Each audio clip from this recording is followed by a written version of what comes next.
যে আপনারা যেমন মুখ্যমন্ত্রী শুভেন্দু অধিকারীর সঙ্গে দেখা করেছেন, কথা বলেছেন, বৈঠকও করেছেন, তারপরে বিশ্ব বাংলা কনভেনশন সেন্টারে সব বিধায়কদের নিয়ে তিনি মিটিংও করেছিলেন, আমরা দেখেছিলাম।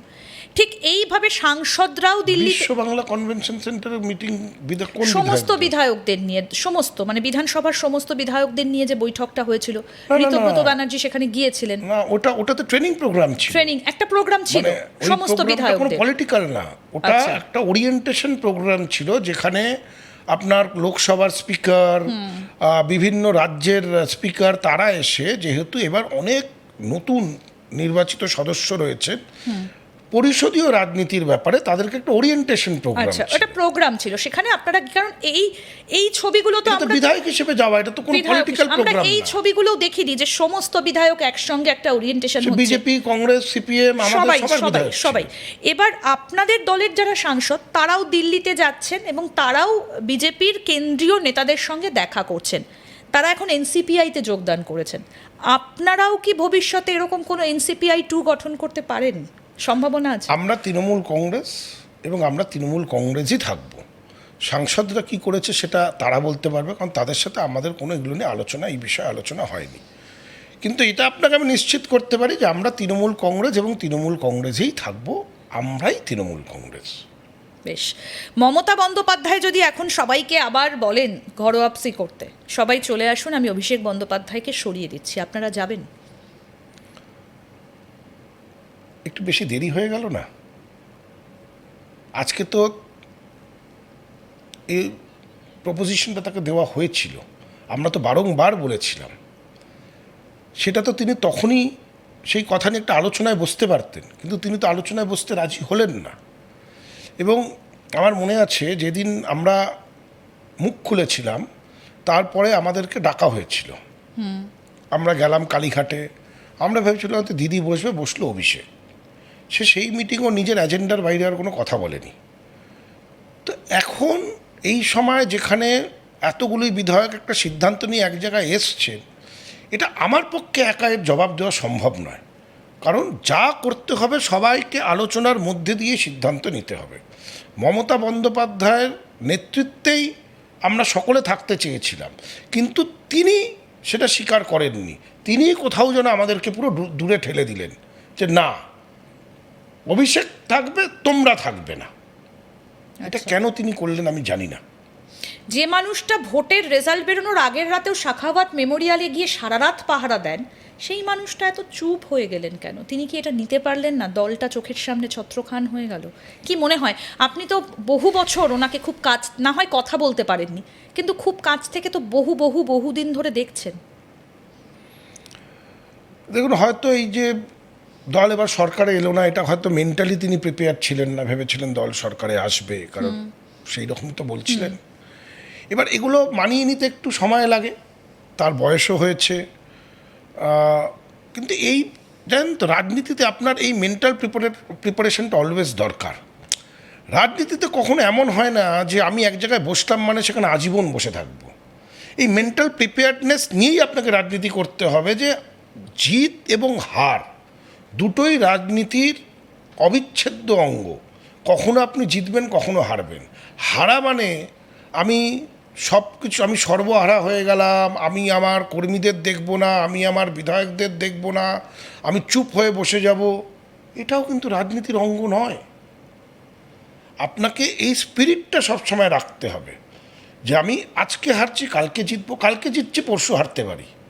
এ তো পুরোটাই নির্ভর করে যে মানুষ কিভাবে আপনাকে নিচ্ছে, আপনার পারসেপশনটা মানুষের মধ্যে কি তৈরি হচ্ছে। এখন উনি কেন চুপ বসে গেলেন? ওনার মতো একজন লড়াকু নেত্রী, এতদিন লড়াই করেছেন, 15 বছর মুখ্যমন্ত্রী ছিলেন, এটা আমি একটা ব্যাখ্যা দেওয়ার চেষ্টা করলাম, কিন্তু এর জবাব উনি সবচেয়ে ভালো দিতে পারবেন। এখন যদি মমতা বন্দ্যোপাধ্যায়, আমি ঠিক উল্টো প্রশ্নটা করি এবার, যে মমতা বন্দ্যোপাধ্যায় যদি এবার আপনাদের সঙ্গে দেখা করতে আপনাদের ঘরে চলে আসেন, তাকে নেবেন আপনারা? দেখুন, মমতা বন্দ্যোপাধ্যায় যদি আমাদের ঘরে চলে আসে, তাকে তো অসম্মান করা যাবে না। নিশ্চিতভাবে তার কথা আমরা সকলেই শুনবো। সেটা কি তাকে পদ দেবেন, নাকি মার্গদর্শক মণ্ডলী দেখুন, হিসেবে আপনারা তার যদি বক্তব্য এসে শুনবেন? কোনো কথা বলতে চান, অসম্মান না জানিয়ে তার কথা শোনা এবং কথা শুনে নিজেদের মধ্যে আলোচনা করে সিদ্ধান্ত নেওয়া, এই সিদ্ধান্ত এই এককভাবে যখনই সিদ্ধান্তের ব্যাপারটা চলে আসে না, সেটা বেশি দিন স্টে করে না।